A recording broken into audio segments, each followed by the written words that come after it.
Rumah Tua Misterius. Cerita pendek dari buku misteri Rumah Terkutuk, antologi cerpen horor. Ditulis oleh Nadila Putri Aprianti. Beberapa waktu lalu, Ina dan 9 teman-temannya sedang melaksanakan kegiatan di sebuah kampung. Kampung ini terbilang masih sangat sepi, atau bisa dikatakan orang yang tinggal di kampung ini belum terlalu banyak. Sehingga dari hal itu, semua suasana di kampung ini terasa sangat mengerikan. Tak berhenti sampai di situ, jarak antara rumah ke rumah penduduk di kampung ini tergolong masih sangat jauh, sekitar 50 hingga 100 meter. Hal ini tentunya membuat suasana di kampung ini semakin terasa mengerikan. Di sana, Ina dan teman-temannya tinggal di sebuah rumah tua kepunyaan Bahrio. Dia dan teman-temannya menempati rumah yang hawa suasananya sangat berbeda. Rumah itu terdiri dari 3 buah kamar. Dikarenakan dari masing-masing kamar itu sangat sempit, sehingga Ina dan teman-temannya itu pun membagi kelompok kamar. Satu kamar khusus untuk 4 orang perempuan, satu kamar khusus untuk 3 orang perempuan, dan satu kamar khusus untuk 3 orang laki-laki. Rumah tersebut awalnya rumah kosong yang sudah lama tidak dihuni oleh siapapun. Dinding-dinding rumah itu masih terbuat dari belahan kayu, sehingga tak heran jika dinding-dinding rumah itu bolong-bolong atau terdapat celah-celah yang tidak tertutup sempurna. Pada saat malam pertama, dia dan teman-temannya tinggal di sana. Dia langsung disambut oleh suara misterius yang mengerikan. Tok, tok, tok. Dia yang sedang terlelap seketika bangun mendengar suara tersebut. Suara itu timbul tepat di baling dinding kamarnya. Seketika dia pun membangunkan ketiga temannya dan hendak menanyakan suara apa itu. Anehnya setelah dia membangunkan ketiga teman perempuannya, suara itu pun menghilang seakan tidak ingin ketiga teman perempuannya ini tahu. Mana ada suara, ucap mereka. Tadi ada loh, jelasnya kepada mereka. Ah, itu cuma halusinasi kamu saja, cetus Eci kepadanya. Dah, masih ngantuk aku, lanjut tidur aja, ucap Deka yang mengantuk berat. Alhasil dia yang kebetulan juga masih mengantuk, melupakan hal aneh tersebut dan segera kembali tidur. Keesokan harinya, dia dan teman-temannya berkunjung ke salah satu rumah warga setempat dengan tujuan untuk mempererat tali silaturahmi.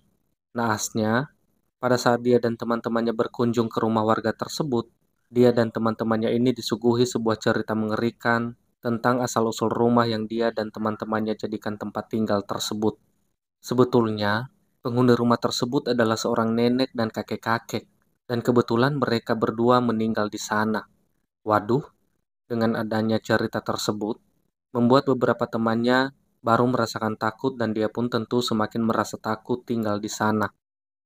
Hari pun mulai gelap, akhirnya dia dan teman-temannya pun berpamitan untuk pulang dari rumah warga tersebut.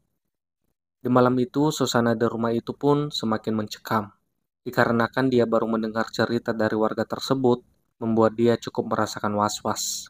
Betapa tidak, di tengah rumah yang mengerikan itu, sebelumnya sudah ada orang yang meninggal di sana. Jangan-jangan suara misterius yang kudengar kemarin malam itu adalah suara kakek dan nenek itu, ucapnya kepada teman-temannya. Aduh weh, tidak usah bercerita lagi tentang hal itu. Aku takut, saut Deka. Iya weh, aku juga, ucap beberapa teman-temannya yang merasakan hal yang sama. Tidak usah berlebihan. Lagian kita tidak mengganggu mereka. Mereka juga tidak akan mengganggu kita, saut Aryo meyakinkan. Ya sudah, lebih baik kita tidur saja. Tak usah berpikir berlebihan, ucap Rian yang sudah mengantuk. Betul, ayo tidur kita, saut Derry. Gimana mau tidur kalau posisi lagi ketakutan seperti ini? Gumamnya dalam hati sembari beranjak menuju kamar. Beberapa jam kemudian, pas di tengah malam yang gelap gulita, dikarenakan bola lampu di kamarnya putus, dia kebelet buang air kecil. Awalnya dia hendak membangunkan kawan perempuannya untuk meminta mereka menemani ke WC dikarenakan dia masih takut.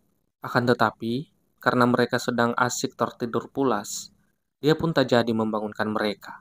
Sudahlah, ke WC sendiri aja, gumamnya dalam hati sembari mulai beranjak dari tempat tidur dan menuju ke WC. Pada saat sedang buang air kecil, tiba-tiba terdengar suara debrak. Suara itu terdengar tepat di depan pintu WC. Dia pun seketika terkejut tiada tara. Dia yang ketakutan buru-buru untuk beranjak dari tempat itu.